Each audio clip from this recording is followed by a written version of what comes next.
red, red, green, green, end of life. Time for this thing to be changed. The fuse panel says the second one is for the monitors. And that was the correct one. There's two wood screws that hold this in. And it's spliced. There you go. And it's spliced in so we can just cut those wires.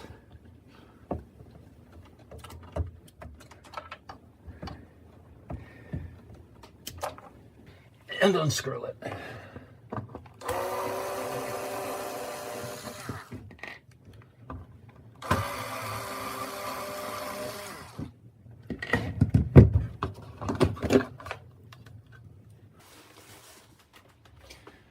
And the replacement one was available on Amazon with next day delivery.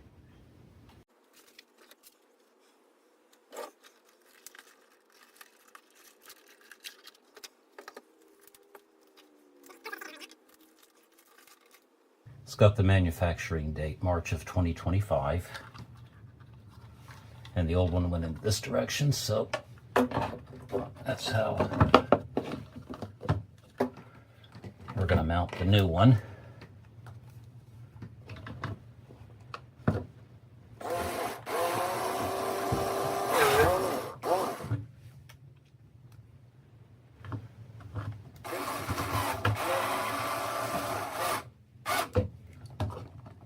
Okay, now we got to wire it up on the other side.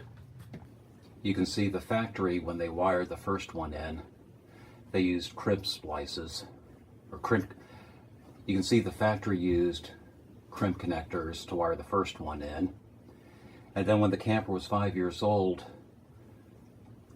the service center that replaced it just cut the wires from the first one and used more crimp connectors to daisy chain it. And I could do the same thing. I've got a better idea. I'm gonna do one at a time.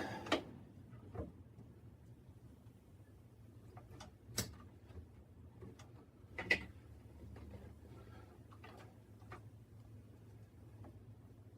right, let's try.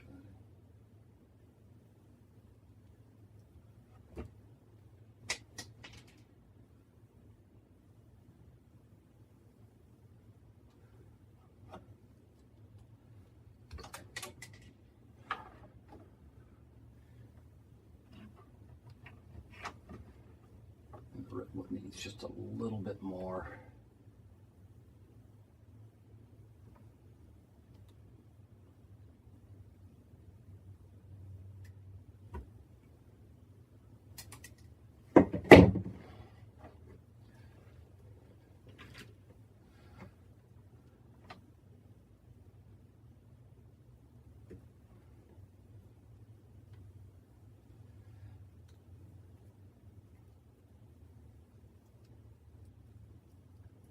I'm going to use a Wago connector. Can't see it. They're labeled on this side.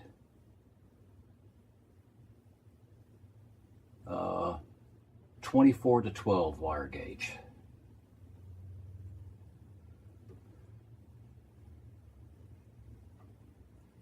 Put the first one in, tug test.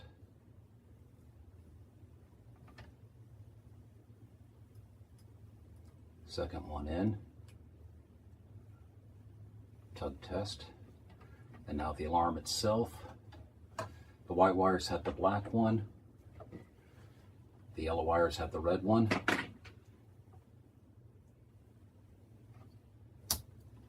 Tug test. That one's good.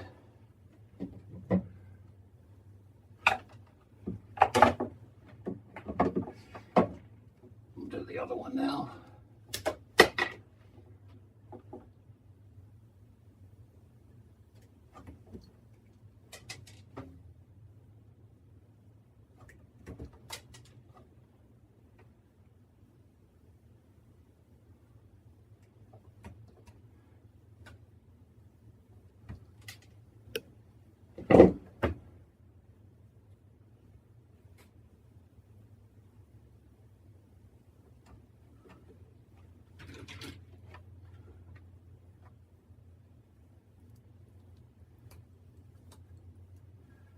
Okay. And the two white wires that continue the rest of the connection go in first.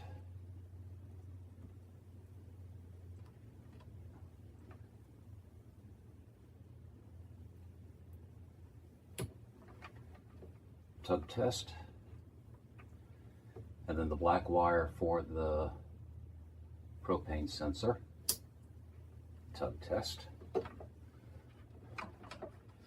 All right, so now I've got a connection that the next time the sensor needs to be replaced, we don't have to play any fancy games with crimp connectors. All right, we'll put the fuse back in. It's going through self-test. So the diagnostic codes are, if it flashes red, green, single red, single green, low voltage, red, red, green, green, end of life, solid green is just on and happy, solid red is an alarm. So we just got to wait for this to finish its power on self-test. Solid green, we're good.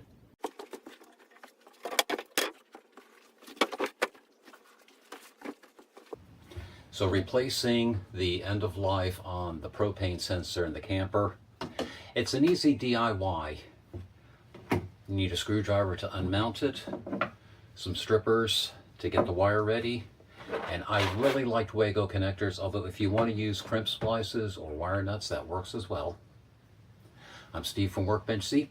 Go have fun with your tools. Holding it.